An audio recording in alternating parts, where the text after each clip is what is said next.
Finally, he sees what he's been hearing. Another bear. A female.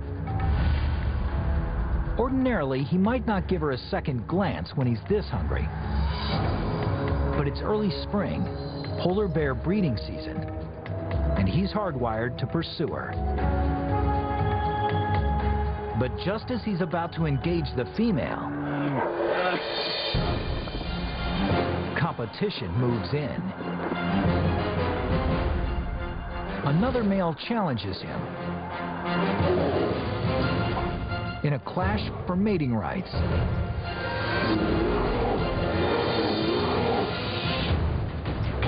These ferocious fighters could tear each other to shreds. They have 5 razor-sharp claws, 10 centimeters long and 3 centimeters thick, that can slice chunks out of flesh. But if they're injured in any way, their hunting ability is compromised, which means they could easily starve. So this fight is more about intimidation. Their 42 serrated teeth are connected to one of the strongest jaws on the planet, fighting with over 200 kilograms of force, more powerful than a lion. But here, they only use a fraction of that power. And these 2 enormous adversaries are each capable of attacking with over 1,900 kilograms of force. That's like a car crashing into a wall at nearly 65 kilometers per hour. But in this display, it's more like wrestling and less like a high-speed collision.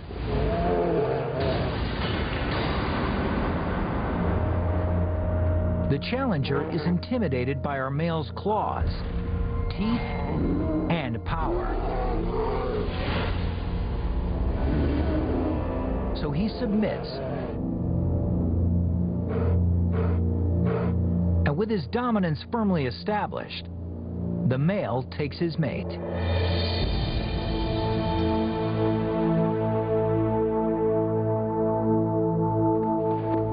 They stay together and breed for a week. The 2 bears have this mating session, but it doesn't last very long because they probably can't survive together for that much longer. Food is so scarce that each bear needs its wide enough territory just to get enough food in order to be able to survive. So after the courtship ends, they leave each other to continue their solitary treks through the frozen Arctic, looking for food.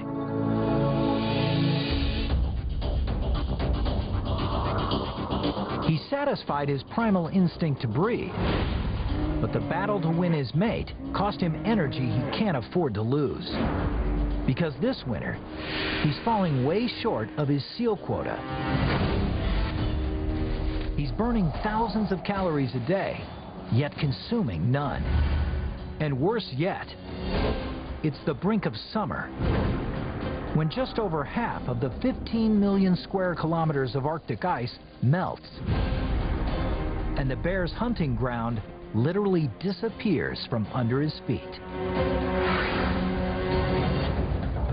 In the summertime, the less your chances of actually getting access to seals. They're in the water swimming around and therefore not available to the bears. So that's a tough time for them. With hunger gnawing at him, he scrounges the windswept coast for food, but he can't find anything to sustain him.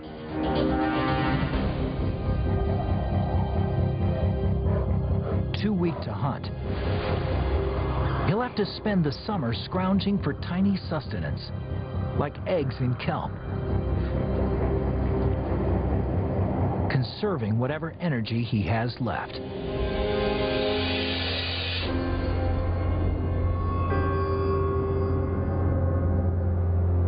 When winter finally arrives and the seas freeze over once again, his energy reserves are gone. He's lost 250 kilograms and nearly 10 centimeters of insulating blubber. He's now so thin, the polar bear is freezing in the very environment he once ruled. He can't even muster the energy needed for still hunting. Starved of fat and calories, he perishes in the vast Arctic wilderness.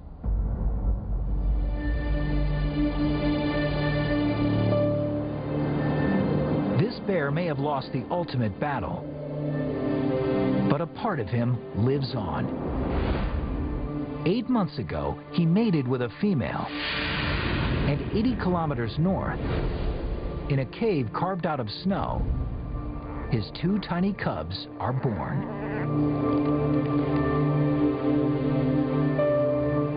They are raised in the den for 3 months until they're strong enough to venture out into the Arctic.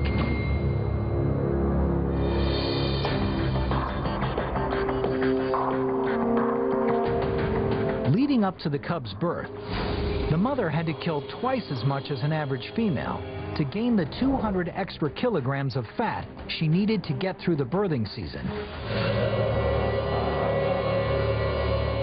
But after 8 months without eating, the mother has no more surplus fat. So now she must shift her focus from mothering back to hunting. And nature is giving her plenty of targets. It's ringed seal birthing season, when droves of pregnant seals have to emerge from the safety of the water to give birth. If the mother bear doesn't take advantage of this opportunity to fatten up, she may have to resort to a drastic measure to survive: eating her own cubs.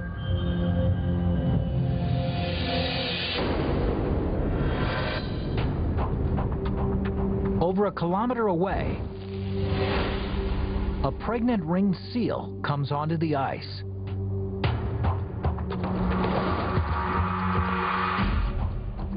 Despite being out of the water, the mother seal instinctively knows how to give her and her new pup a fighting chance. Well, the ring seals are clearly clever. They've found ways to survive in the Arctic. The female will come up through her breathing hole where there's a lot of snow drifted over it and excavate the lair to keep their pups well insulated and also a bit safe from the primary threat, which is the polar bear as a predator.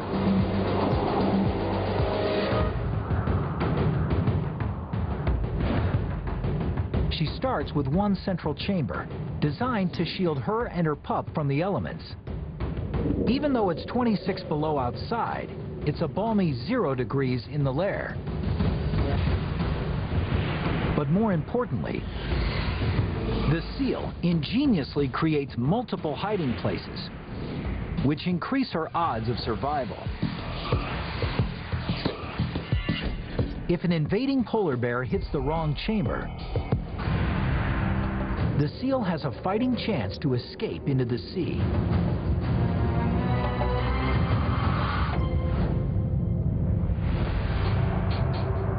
The seal is hidden under 1 meter of snow, completely invisible to the polar bear.